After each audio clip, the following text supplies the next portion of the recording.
Let's go. All right, where to start? We were doing this journey through pack learning, finite stuff, then infinite stuff, then fast rates, chain of Bernstein, uniform Bernstein, and along the way, we have to come back to realize that if we have 0 and loss, then whatever we were doing with this Bernstein inequality and Chernoff and whatnot, except for the realizable case,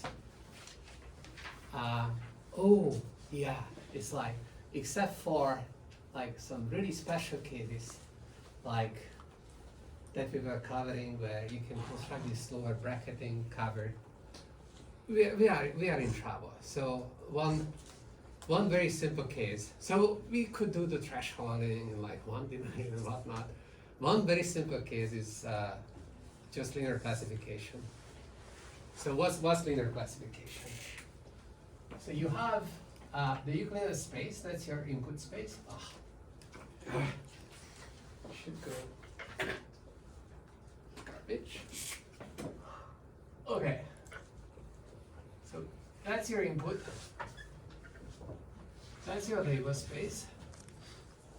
Your functions with which you're trying to classify are these linear functions. So the weight space is maybe the whole RD, and Fw at X is just taking the net product with an input and returns +1 if the net product is non-negative, otherwise returns 0. So you have RD, this is RD. These are like hyperplanes that go through the origin. Their normal is W normalized, because the normal needs to be normalized. And wherever W points, the label is +1, and wherever W doesn't point, the label is 0. Okay? So on this half, the label is +1, on this half, the label is 0. Okay? Then you have some distribution over RD of label data, and then you try to figure out the weights for this linear classifier, and you want to get, all the results that we had, the beautiful results that tell us that you don't need too many labels to figure out what weights you should be using. You have good generalization bounds, you have good access risk, sample complexity low. That means that you don't need a lot of samples to get the misclassification rate below a certain level. So if you have a target level of, I don't know, epsilon, then maybe you need 1 over epsilon squared. But for example, if you have some nice noise, then you should be able to, there is no label noise, for example, then you should be able to get away with 1 over epsilon. If you think about what we were doing with lower bracketings, the lower bracketing construction was really, really special that we were using. And it just doesn't work. It was about these intervals, and we were so clever with the matching, and like, I don't know, it's weird. So we need some better tools and some more powerful tools. So this is, some people call this geometric classification problems, because you are in a Euclidean space as opposed to just being on a hypercube. Okay, so hypercube is the pack people, and everyone else is like, okay, we are in a Euclidean space, we have real valued features, and we need to classify using those. And now we want to extend the theory to this setting, and for this, it turns out that these lower bracketing numbers are not that useful. Then you can try to create bracketing. So bracketing is kind of going to work. Bracketing always works. But it turns out that to get good rates, you need a bunch of other tools. And these tools are, to get really good results, you need LP empirical covering numbers.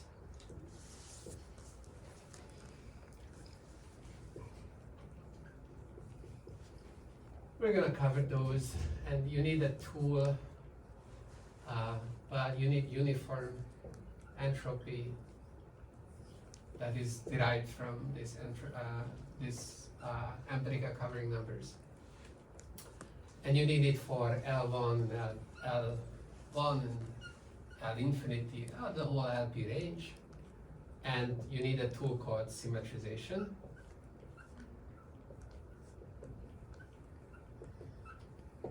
So the point is that when you have a function space like this, the W space itself is big. If you wanted to cover the whole range of W's with a finite cover up to an epsilon accuracy, this is an unbounded space, you would be in trouble. That won't work. You don't actually care. The behavior of these functions is much more restricted, the predictors. So for example, immediately you see that the magnitude of W doesn't matter. Only the direction of W matters. So now you're in a compact space, so you can cover. What's the other thing? The other thing is that's interesting is that somehow what really matters is how these functions behave on the data and how many different ways they can behave on the data. And if you have a simple function class like this, then it turns out that the number of behaviors you get in whatever finite amount of data is growing very, very slowly with the number of data points in your data, right? So all possible behaviors would be like all possible ways of assigning labels of 0 and 1 to all data points, so that would be 2 to the n. It turns out that the growth, the number of behaviors that you get, for example, with a function class like this, on any finite set of points, as you increase the number of points, is growing much slower. It's growing polynomial. It doesn't grow in this crazy exponential way. It's not 2 to the n, it's going to be n to the d. And so that's what we are going to use. And for that, to be able to use this, we introduce these LP empirical covering numbers. We introduce uniform entropy. So these empirical covering numbers, and that's what these empirical covering numbers. Let's get to those. This doesn't work.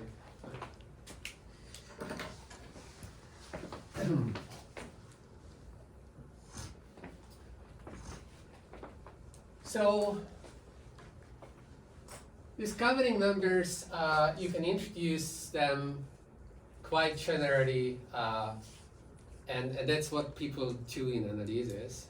Yes? Sorry, you said something about because we only need the direction of W, then the half spaces become compact, and that's why covering the... Not the half spaces are becoming compact, but the weight space, you can just consider normalized weights that live on the unit sphere. Just the direction matters. The unit sphere is compact. Oh, right. And then we can just apply lower bracketing for like... No, then you can just cover like I'm introducing new covers. You just cover that space up to some accuracy, like discretize that space, basically. It's like all of these tricks, discretization tricks, right? We just call them covers because... And lower bracketing cover wouldn't work? Forget it. Forget it. It's in the past. It worked for this one-sided inequality thing. It was fine. It was a good, nice thing to play around with, but like, don't try to clinch it. Well, because you can have a lower bracketing number, but you need both sides. Yeah, you need both sides, and then by the time you would be able to construct the bracketing, you can construct the cover, so there's no point of doing the bracketing. These all not So the this same. is the most like it's an easy to use powerful tool. Yes. Bracketing, covering. There's something else. What's the? There's bracketing, covering, Packing. and pack. Are they all? Packing. Are these all not the We same? will do the packing later. Oh. Yeah. These are all not the same thing, We- though. Yeah, no, like they're slightly different. But, Okay. but there are relationships between them, so they are not independently working off each other. Okay. So take a metric space, D. actually a pseudometric space. Oh. What's wrong? Hoping we just get a regular metric space. So D is a two-argument function that returns non-negative values. Should be symmetric. Should satisfy the triangle inequality. It's non-negative. What it doesn't have is that it doesn't give you that if the metric or the distance gives you 0, then the 2 points are the same. So it might confuse 2 points. But otherwise, it has the same properties. Metric. And a cover, an epsilon cover of this metric space is going to be a finite set of points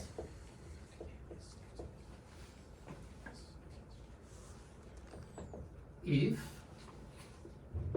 for all x in the space that exists an index such that the corresponding point is epsilon close to x. So basically, if you take the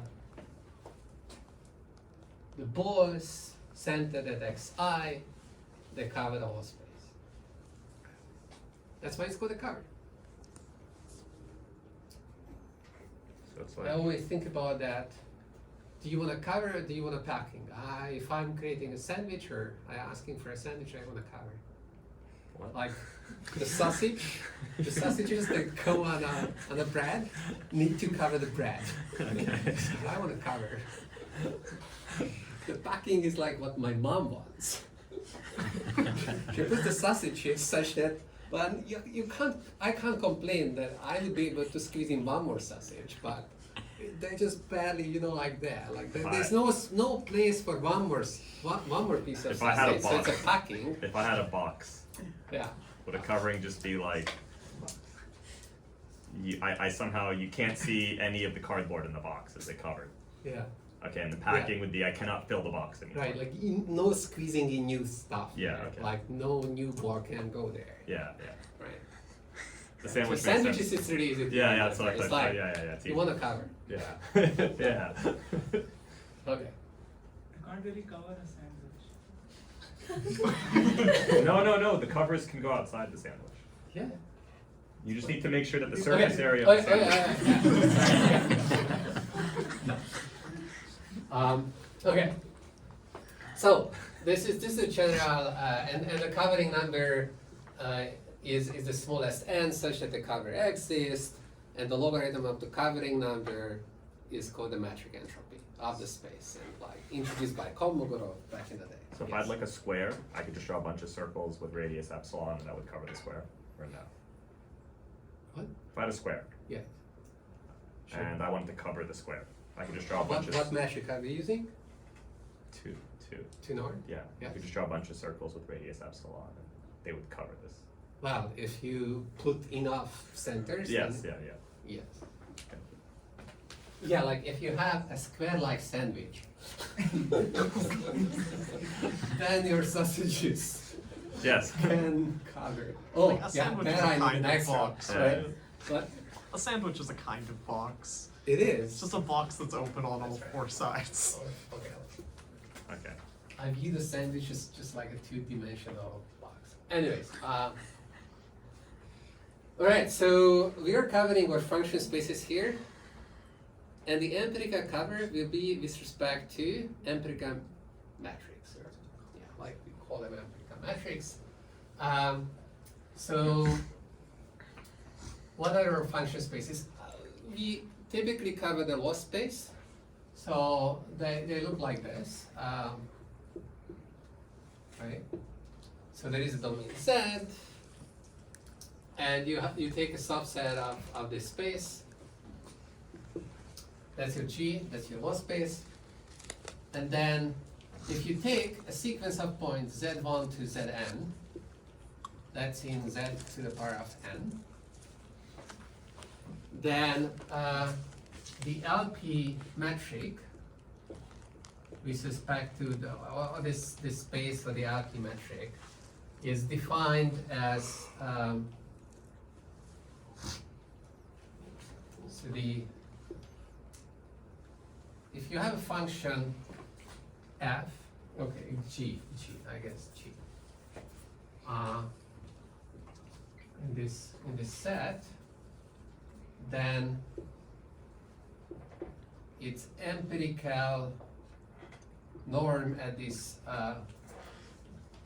points is going to be what you expect. You measure the function at these points, raise the function in absolute value to the power of b, take the average, and then take 1 over p.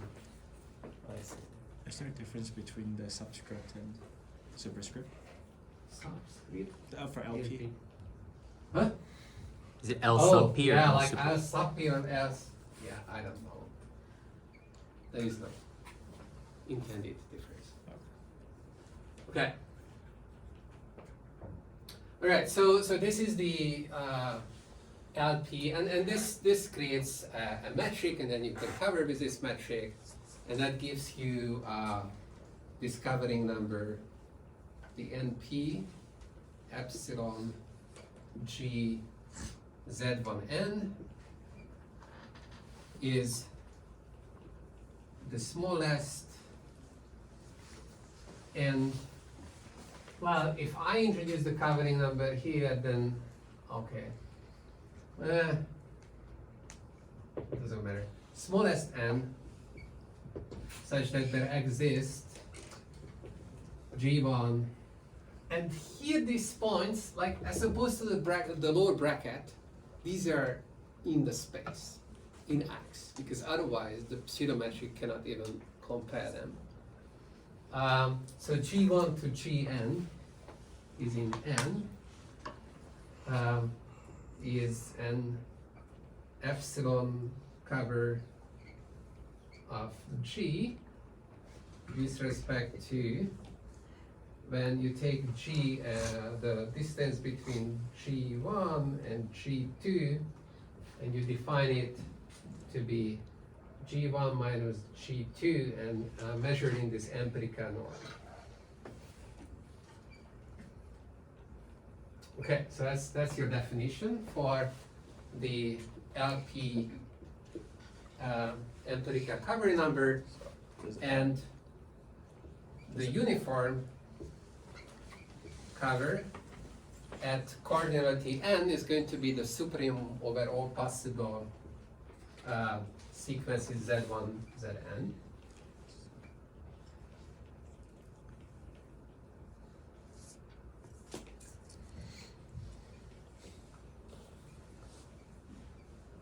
Question?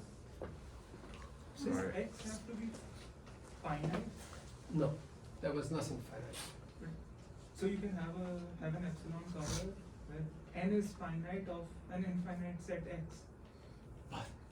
X was an arbitrary set, like a ball. N, the small n, so number of these. Well, n is always fun. Yeah, sure. And you can cover an infinite space with finite. Wow. Okay, the Like how many? salamis. Yeah, the bread is infinite space, like lots of points in there. I only need finitely many sausages of finite diameter to cover it. I see. So the distance would take care of it. Yeah, Distance matters. the epsilon is full, yeah. It's like the space, if it's unbounded, that's what you're asking. Uh-huh. If you have an unbounded space, you will be in trouble, right? Like, if you have the largest distance, the diameter of the space is unbounded, then no finite cover is going to exist. I see. Yeah. Here, the two ends are different, right? Which end? One end is for the number of examples. of Oh, Z. yeah. They're unfortunately different.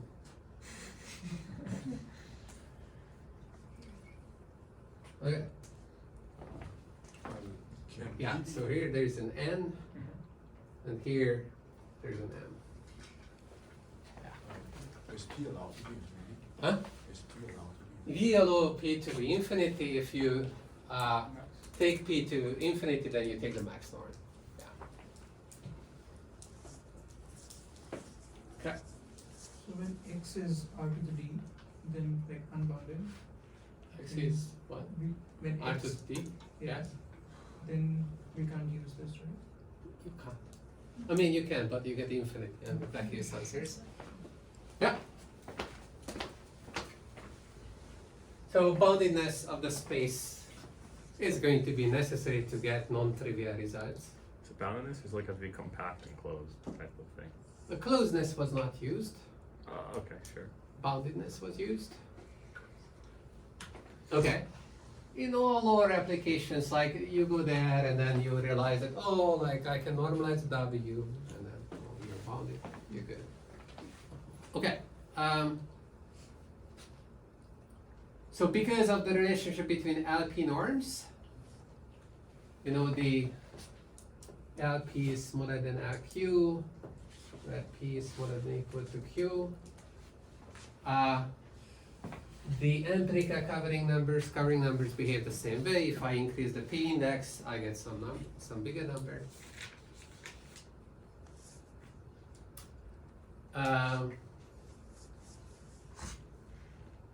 Do I need anything else? No. Is it for L raised to the P that the inequality goes the other way? I know it's an unrelated question. Right, right. I So was- it's like if you have this normalization, if you have probability distributions, and they go this way, so like this is the standard way in measure theory or probability theory, and if you don't have the normalization, they go the other way. That's the vector space. Yeah. I just can't remember. I can't remember what. Never remember what. Janssen going this way or the other Yeah. way.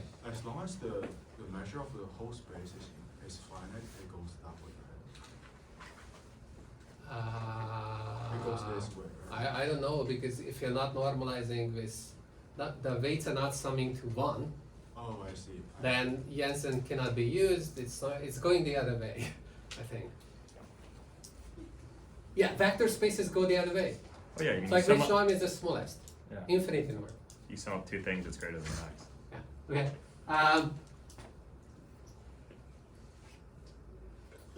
Okay. So empirical covering numbers, and we're gonna use this with L1 and L infinity. The theorems are going to be for the L1, and then because of this relationship, if we have bonds on the L infinity covering numbers, then we are also good. So that's what we're gonna do. And all right, it covers empirical coverings. So when people do covering, do they try to do the max covering, or how do they figure out what P to use? just kinda get The lucky. theorems work for different P's. You work with whatever P you can.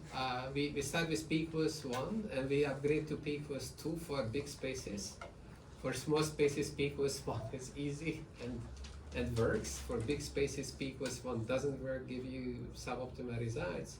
You have to go up to at least P equals 2.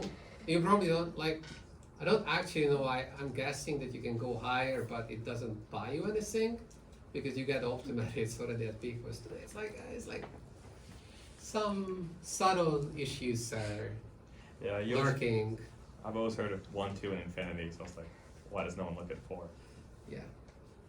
People don't like 4. Yeah, seem like it. Something. Can I ask a clarifying question about your definition of the NP? This is with respect to D of G1, G2. Is that just any two pairs?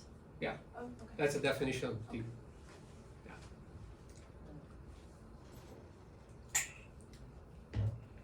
Yeah, sorry, I'm not writing everything out on the board because otherwise it could take just forever.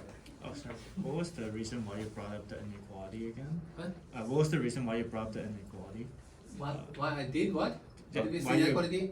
The LP less than LQ if P less than Q. Because we're gonna use L1, bond the L1 covering no, so the theorems are stated with the L1 covering numbers, Okay. but we are gonna bond the L infinity ones. Oh, I see. Okay. Alright, so up to using introducing the big hammer of symmetrization.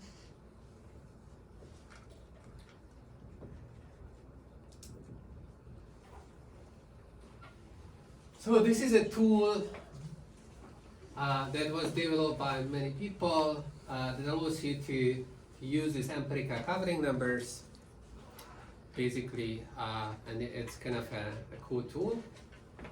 And it's the first less trivial tool. So our first result is called the symmetrization lemma. And I don't expect you to understand why we do this. So this time I cannot do what I usually like to do, which is that, oh, like every way when I'm doing something, you already know why I'm doing it. No, you won't. I just tell you that like we're gonna have this lemma, we prove it, then we prove another lemma, and then we prove two results, and it's backwards, but it's really weird to do it the other way. Like it's just like it's too big. This result is too big to do it the other way. Alright, okay, so for the lemma, we're going to need some notation. So we're going to have two samples.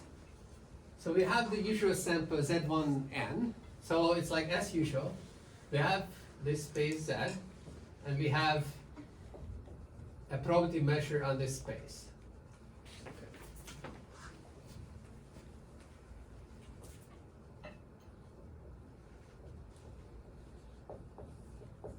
And we're going to have two samples. IID, they all come from P, okay? So you have a sample of size 2n. I just break it into, you know, like Z1n and Z1n T prime. And the whole thing is IID. It's like these guys are independent of each other. Everyone is independent. And so we are going to need some notation. So Pn, recall that it was just the empirical measure.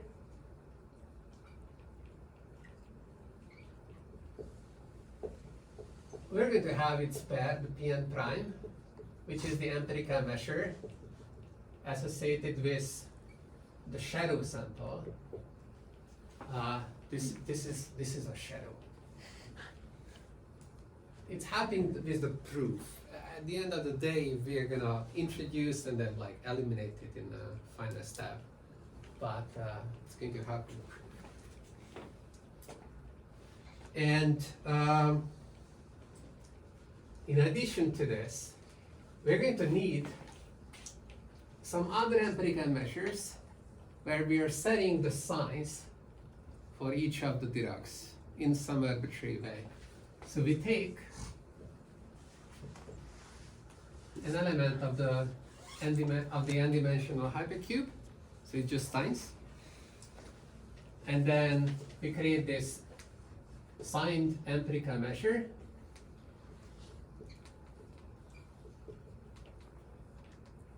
But you just insert the SI there, and you do the same with the shadow sample.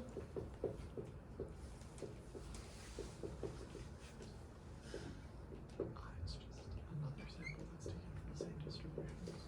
Okay. So are they the same as? Mhm. It's just notation so far. Yeah. We didn't fix this. This was just notation introduced. Okay. Then we're going to take a Rademacher random vector of size n. So this has n components, each component with probability 1/2, either +1 or -1. Components are independent of each other. So it's a random sign vector.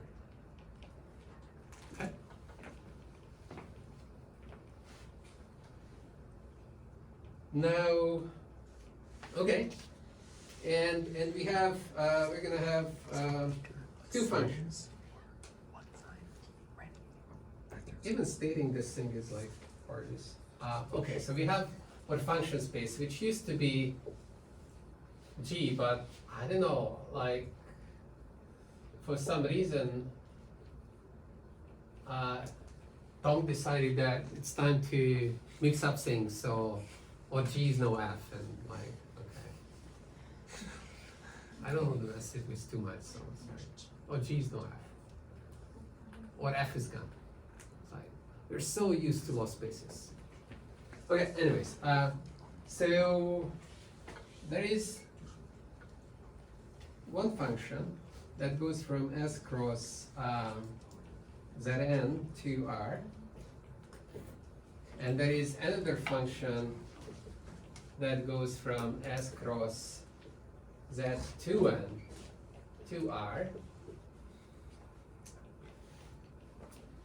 and we fix an epsilon which is positive and a data which is between 0 and 1.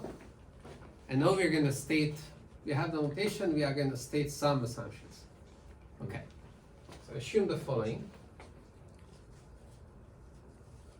Two things. There is one thing that I'm going to call one, I don't know,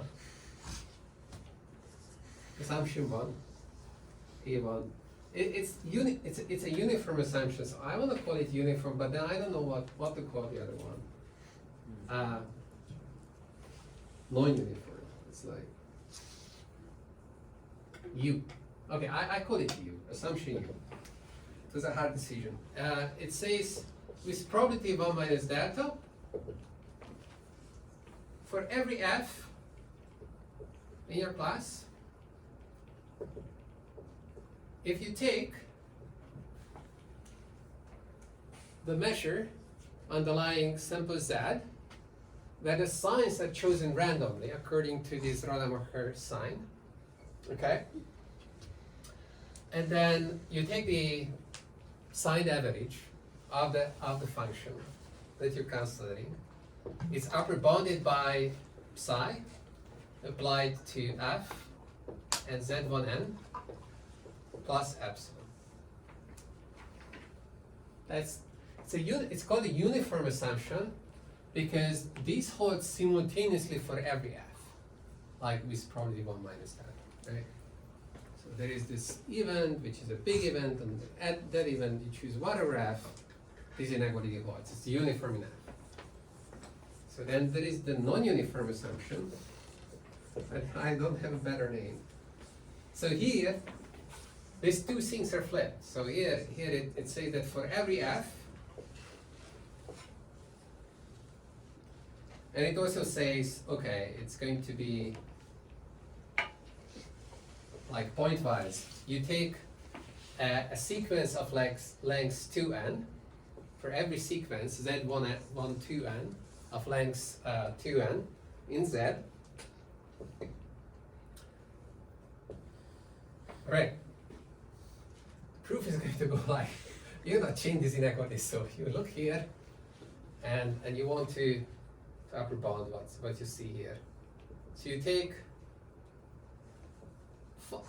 psi f z1n and you take and add to it the second half of the sample, which starts at n plus 1 and goes up to 2n, and that should be upper bounded by this function psi tilde. So we have these two functions, psi and psi tilde. Psi tilde applied to z1 to 2n. Okay? And the third assumption, I call it S, it's a symmetry assumption. It says that this psi tilde function, where is it, psi tilde? In this argument, it should be symmetric, permutation symmetric. So if I permute the arguments, then the function value doesn't change. So for all f, and I'm overshooting a little bit, but it's easier to state like this. You will see in the proof that this assumption could be weakened, but it holds that, and every permutation pi of the two numbers,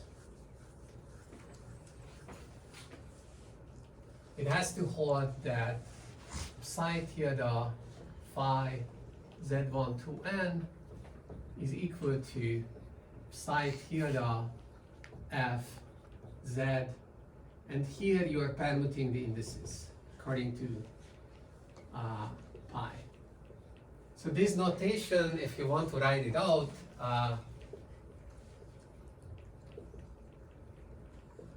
it's just a shorthand for z pi 1, z pi 2, and z pi 2n. Okay? So we have these three assumptions, and under these three assumptions, it holds that this probability 1 minus delta for every f on the shadow sample, the sample average is upper bounded by the sample average on the sample plus this psi theta, where you plug in both samples and you add 2 epsilon, not just epsilon. I wish this fitted the board, because we're gonna need it.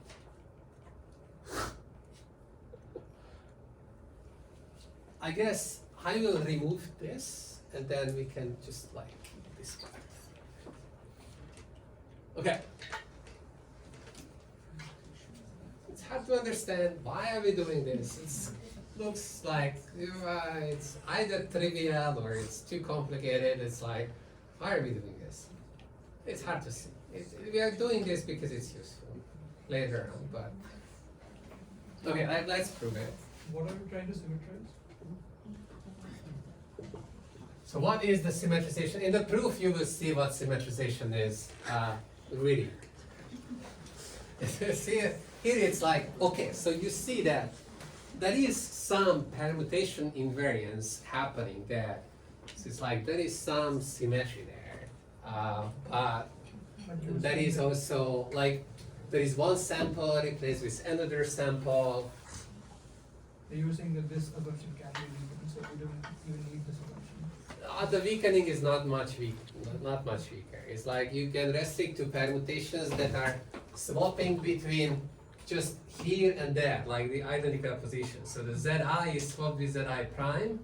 Just those swaps are sufficient for the proof to go through. But like to state that, it's like, and in all the applications, the permutation invariance anyways holds. So it's like, who cares? By the way, the book forgot to mention the permutation invariance condition. Without that homework, the proof doesn't go through. You can also point out where the bug is, and like, okay, this is the fix. Like you need this condition, and in applications, this condition is met. But just like it was forgotten, like it's you add it and it's good. All right, okay. So the proof. So let's take 2 events. So the first event is going to say that for every f, the negative of p sigma and f is smaller than equal to psi f z1n plus epsilon. The second event is pretty much the same as the first, except that there is no negative sign. We're going to add the inequalities, that's a hint. And here we use the shadow sum.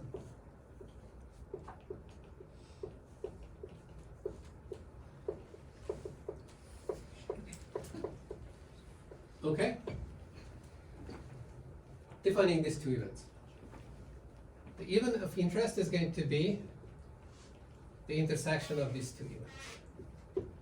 That we start. Okay?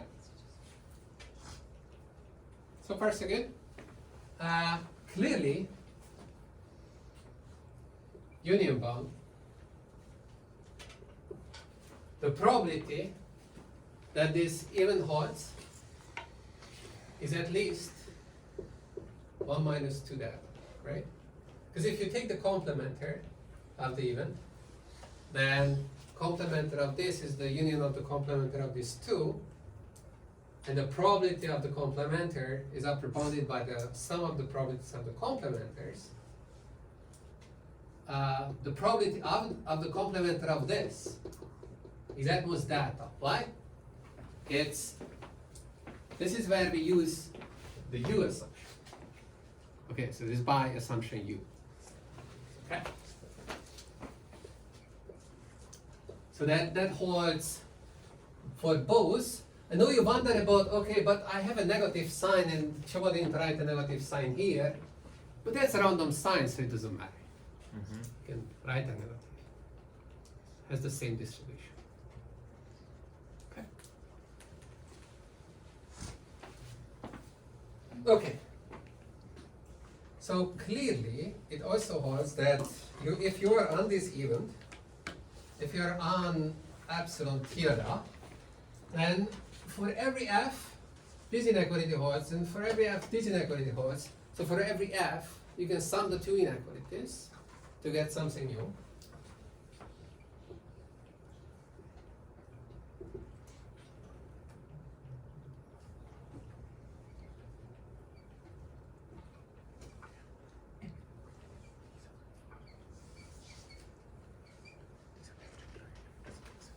Yeah, those are different than alpha because that's an event and that's just epsilon.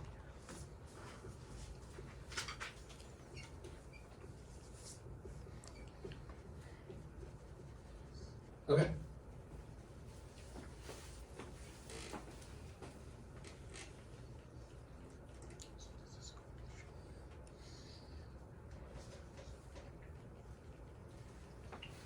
So now we are going to run some magic.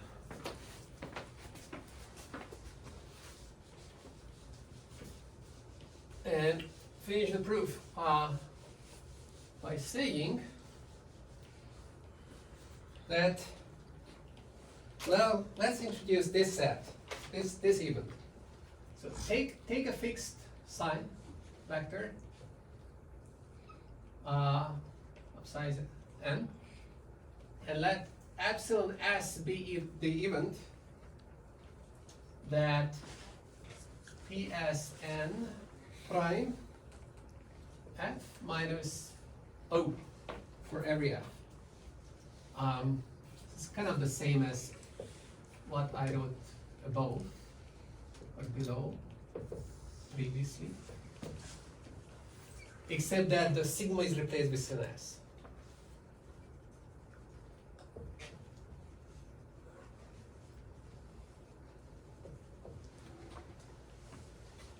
And here,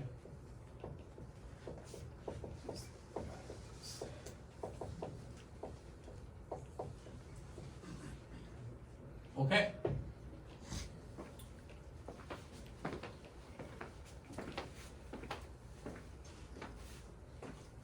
So on epsilon tilde, this holds. Actually, call the event where this holds epsilon tilde tilde. How many tildes can you put on this? Okay. And then epsilon tilde tilde really looks like epsilon s, with s replaced with sigma, which is a random sign. And so if we can show that, well, we already know that p epsilon tilde tilde is greater than or equal to 1 minus 2 that, right? And so if we can show that this is the same as p epsilon and the s, replace it with the constant 1 sign, so e1. This is a vector of n components. Then we are done. This is what we wanted to prove. So this is all that is left to be shown. So this is a claim that we need to prove. If we prove this claim, we're done. Okay? How do we prove this? Well, here's where symmetry comes into play. Okay. So let us say something much stronger. We're gonna say that, well, something different. We're gonna say that lemma or whatever, I don't know. For every s, the probability of this event epsilon s is the same as the probability of the event with 1. Okay?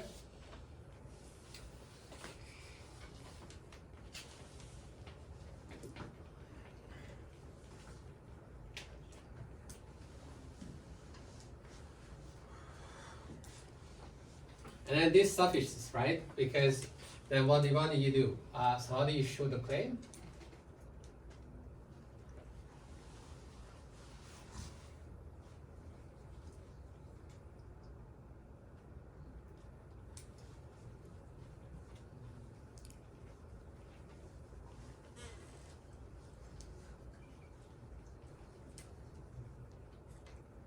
Oh.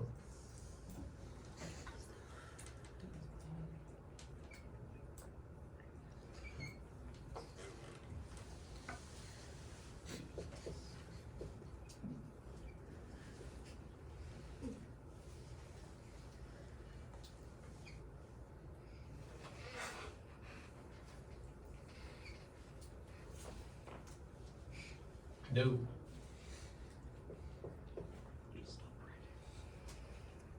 All right. Take all sign vectors and take the event that sigma equals s. Intersect that event with epsilon tilde tilde. Right? Clearly, well, this is just decomposing this event epsilon tilde tilde into these 2 to the n different events. These are disjoint, okay? So this is disjoint union, okay? Because of this, the probability of the disjoint union is the sum of the probabilities. So then I have these 2 to the n different probabilities. And okay, so there are these individual events. If you think about it, like, oh, what's the definition of epsilon tilde tilde? Well, epsilon tilde tilde is here. This is the definition. If I have this, and I also have that sigma equals s, then under sigma equals s, I can replace this by this sigma with s. Then that event becomes equal to epsilon s and sigma equals s. Right? So these 2 events are equal. Sigma is s, and epsilon tilde holds is the same thing that epsilon s holds and sigma equals s. Right? That was simple. And so now I can sum over all of these vectors. Are you proving that lemma, or we assume that lemma is true? Yeah, we assume that this lemma is true, That you're proving and then from that it follows, the claim follows. Yeah, this is what I'm showing. So lemma suffices to prove the claim.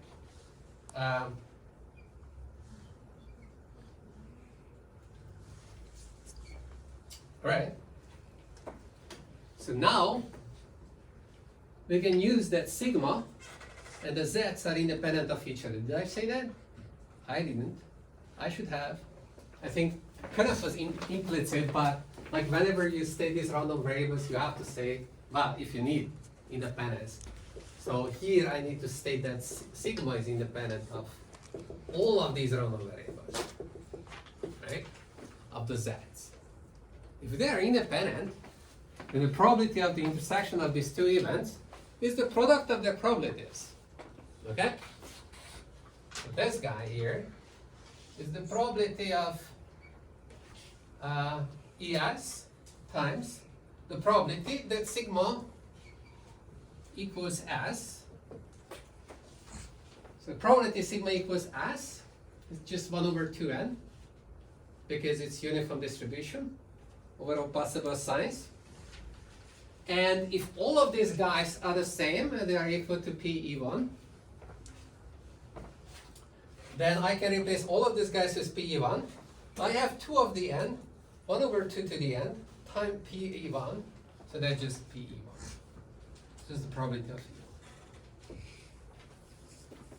Okay? So then, it follows that the probability of E tilde is equal to the probability of E1. So indeed, it suffices to prove that this holds.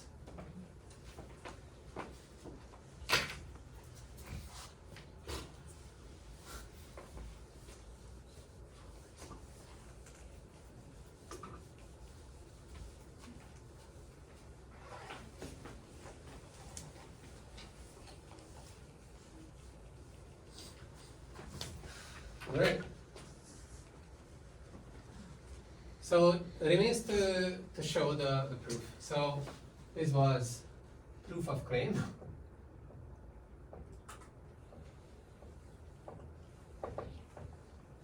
So this was where we used the lemma. And so proof of lemma. So we're gonna prove this by waving our hands a little bit. So arbitrary signs, blah blah blah, it's really hard to think about. Let's just do something simple. So the first non-trivial thing to prove is that if one of the signs is flipped, if we can prove that the probability of ES with this S is the same as the probability of E1, you trust me, we can do the same. We can do the rest. It's symmetry. It's like whenever you don't want to do something, you just say symmetry. At this stage, I could also say just symmetry and then we would be done. But then again, that's what the book does. Why can't you do that? Just to say symmetry. Yeah. Because I expect, okay, so if you want to pick up this as a homework to rigorously show it, Whoa. I can just say symmetry. I'm saying symmetry is rigorous enough, right? There is symmetry No, for the- symmetry is not rigorous enough because the book was saying symmetry and it was missing a condition. So when you say symmetry and you cannot fill in the details, it was not rigorous enough.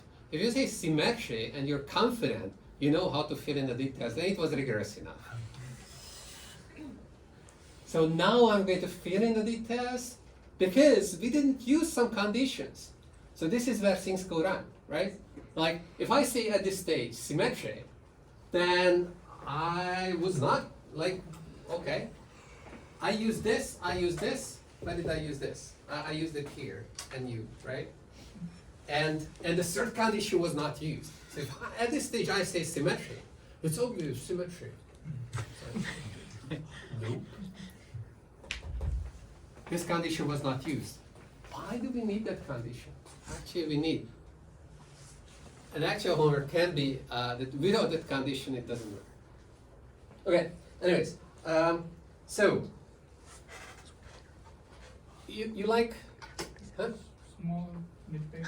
I think for the U assumption we might need delta over 2 or something because we have, We did two data. yeah, but like in the term statement it's 1 minus delta. Should be. The lemma statement. It should be. Yeah. In the definition of epsilon, that is Huh? shouldn't be psi tilde in the definition of epsilon tilde tilde, or the sum of two psis? Because, yeah, here, There is a definition of epsilon tilde tilde. right. So I think it should be psi tilde of f and, or, Oh yeah. Oh yeah. Like here. Okay, so this is upper bounded because of nu yeah. by psi tilde, and then this guy. Yeah. Good. Yeah. Absolutely. Because otherwise it doesn't connect to the rest. Yeah. I kind of so that I already did that, right? But Oh. you sum up the two inequalities, then you use nu, and then you get this. You call this epsilon tilde tilde, and then you go on. I said that I was already doing that, so thanks for noticing. Yeah, good. Good. Okay, so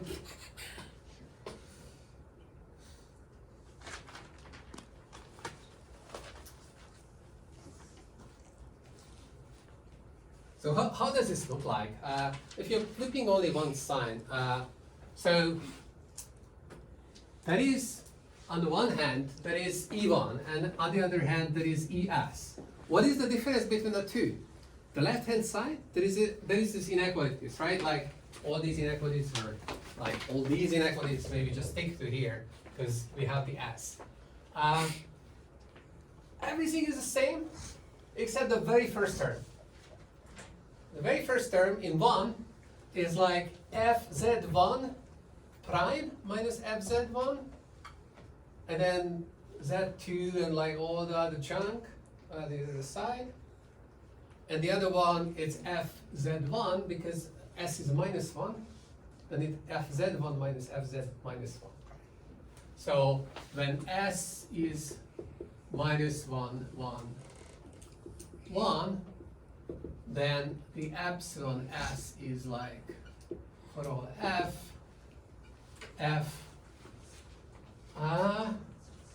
z1 minus z1 prime 1 over n plus, and then that is the others, right? And normally there is the z prime comes first, and the zi comes second, and smaller than equal to psi tilde f z1n prime is 2 epsilon. This is the epsilon s, and the epsilon 1 is the same as this, except here I have a prime first. This is the same, and this is the same as both.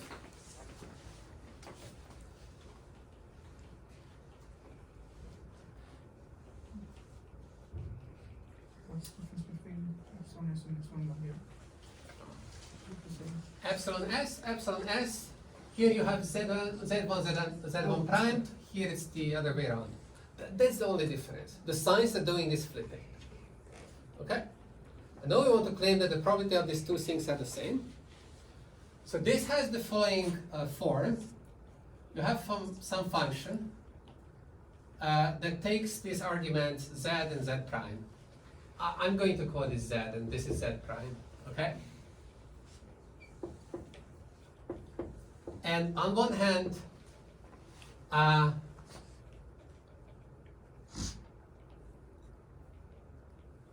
and that is all the other randomness, the z2 to zn and z2 prime to zn prime.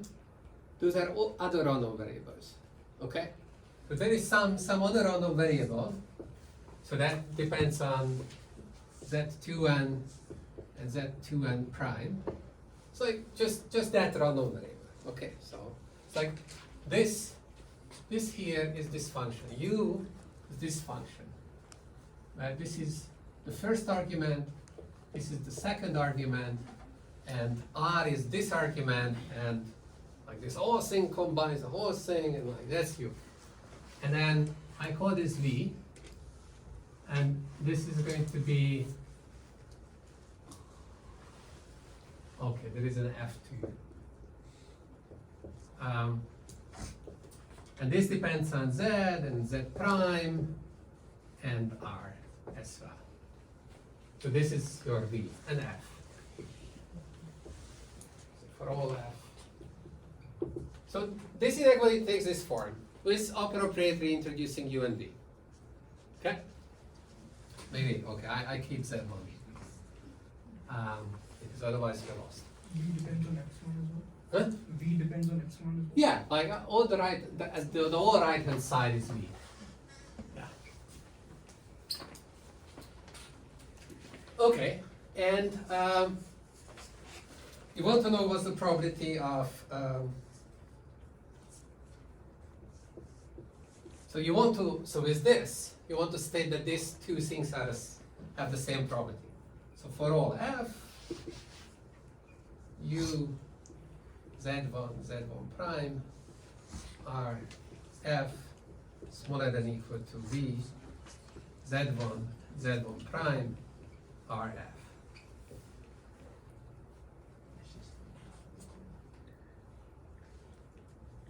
Should be the same as if you're flipping just the two arguments of U. And here these things are not flipped. That's where the assumption on psi theta is going to come in. Okay, so what's this probability? Well, you can take the conditional, so this is by the Taylor rule, the same as the probability of the same thing given R in expected value. So if we fix R and we calculate the probability of this event, and for a fixed R or condition on R, we find that two probabilities are the same when eventually we flip this at Z1 and Z prime, Z1 prime in U, then we are done. So that's what we are going to do. So what is this probability inside? So the probability inside, oh, careful.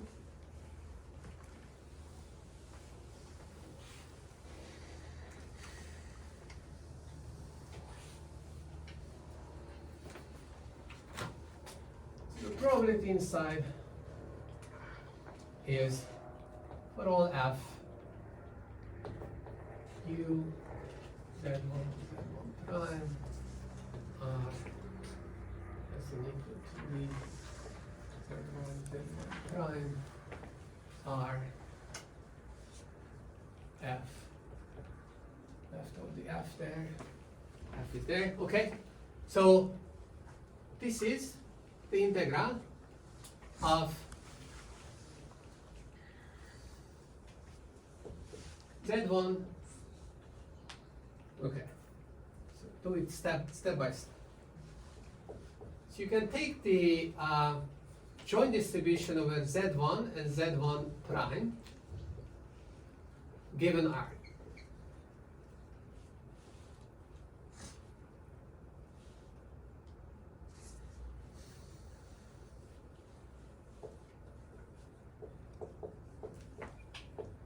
Let's say this exists. And then you integrate, and then you just plug in little Z1 and Z1 prime.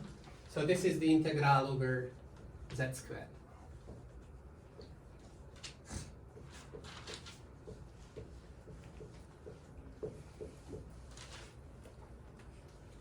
Okay, so integrate the indicator.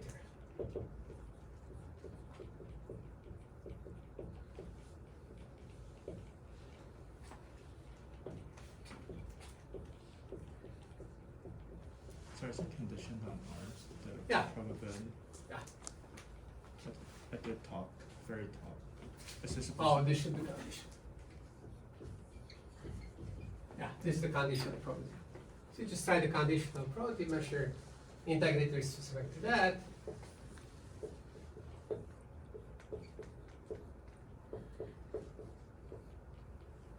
Now, okay, So what do I want? I want to flip Z1 and Z1 prime here.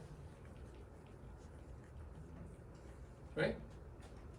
So that's the same thing as flipping Z1 and Z1 prime here.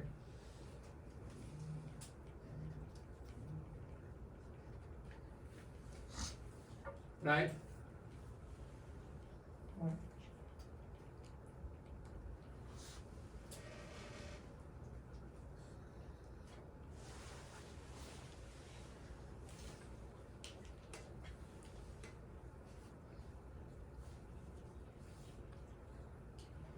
Then, if I flip Z1 and Z1 prime here, I would need to flip these two guys.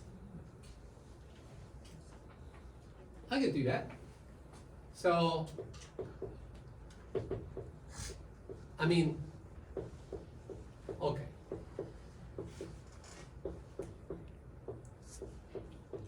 So why is this equality? Why does this equality hold? Right. So why did this hold? It holds because this conditional distribution is very special because it's symmetric. The conditional distribution of Z1 and Z1 prime is the same as the conditional distribution of Z1 prime and Z1. Because this conditional distribution is just the distribution of Z, right? So now I'm kind of like making baby steps here for you to see how you could generalize this and like what are really the arguments. But here, what was used is this, that the conditional distribution of Z1 prime given R is the same as the conditional distribution of Z1 prime and Z1 given R. And why are they the same? Because if you write it, these are 1, these are 2, these are 1, these are 2. Both of these guys are just a P distribution that we started with, that the whole theorem is about, right? Because everything is independent of everything else. But if they were not independent, then this exchangeability condition would be sufficient. That, you know, like if you're swapping two identically positioned arguments, you get the same thing, then you can deal with non-IID data, right? Like, you know, you see that, okay, like the symmetrization, is it going to depend on really the IID condition? Well, it depends on some conditions. It's like this, it depends on this symmetry. This symmetry is what's crucial. Okay, so if you have this symmetry, then you get this. So nothing happened here, it was just renaming variables, so after symmetry. And so here, I got what I wanted except that these two guys are flipped. But you can flip these guys around because psi was assumed to be invariant to permuting these variables. Okay, and V hides psi. So now you can flip these around. You're flipping them around, then you get that this is the same as the probability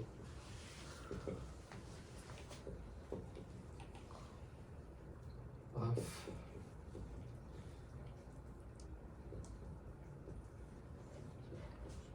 in U, the order is flipped, and V, the order is remaining the same. Okay. And then just undo the trial rule, and that proves the statement. So, QED.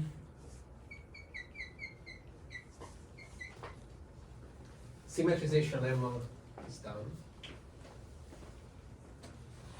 Took me some time.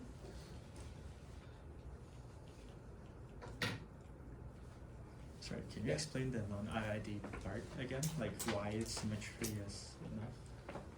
Or like No, why- it's like what you need is that conditionally under random variables, the joint distribution should be symmetric. I see. So the symmetry assumption is just using the V function, not in the probability part, right? The probability comes from the IID. This was using the probability. It was using. We were using the IID assumption here, this wouldn't hold for arbitrarily distributed Z1 and Z1 and prime, right? So that's So that the conditional distribution happens to be this product distribution, and this product distribution is symmetric, is what we use here. but being IID is not enough for the V function. For the V, we should use the symmetry assumption that we have. Yeah, the IID was enough for this step. In the next step, Right. this little arrow shows that we use the symmetry assumption. The S assumption is used here. So I flip this around and I get back what I wanted. Okay. All right, I have 5 minutes remaining. I'm on page 2 of page 5.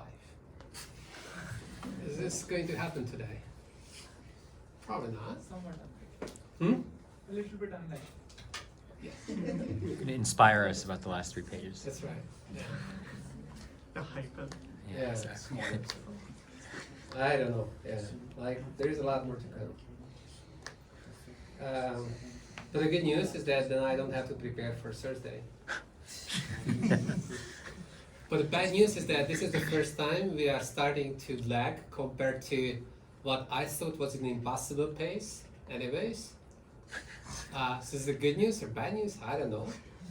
So Tong was saying like, you can cover a chapter per week. I was like, there is no way. It's like, Yeah, he so has far, slides. we started like ahead of the time because we kind of like, chapter 1 was very light and we didn't do much with it. We jumped into chapter 2. And now we are kind of starting to lag today. Because today I should have covered five pages. I covered 1 page. Okay. Okay, it's gonna be tough. There's much in this book. Yeah. Yeah. If But- you had a bigger board, I think it would be much easier. Oh yeah, like one of those I big agree. ones where they can just flip through boards Yeah, really that's right. easily. Yeah. Yeah. It's true. But this is what we have, so What are the projects supposed to be on for this class? Like what's the is it just ML theory? Is it core ML theory? so I already gave some examples of projects, So just like similar things. Can it be RL? Huh? Reinforcement learning? Well, Like, I if guess- it uses tools and techniques from the class, sure. don't they all use something? Not really. I mean, I wouldn't say That's basic that. If you start to use expectations. symmetrization, if you start to use something, I don't know, like covering numbers or Okay, just infinite anything. function classes. Huh? Just take a paper with infinite function classes. Yeah. And you're like, yeah.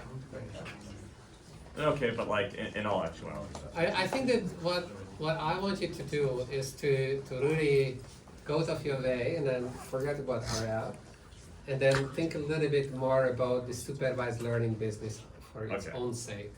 So it's like Well, supervised not learning theory. I mean like it's not necessarily super because you can do the unsupervised is the same things like you have loss functions and whatnot, but like this different style of research and If this were like NeurIPS, what's your primary subject of your paper? What would you like?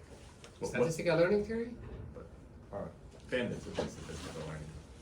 No, It isn't. they Okay. don't Okay. classify. Okay.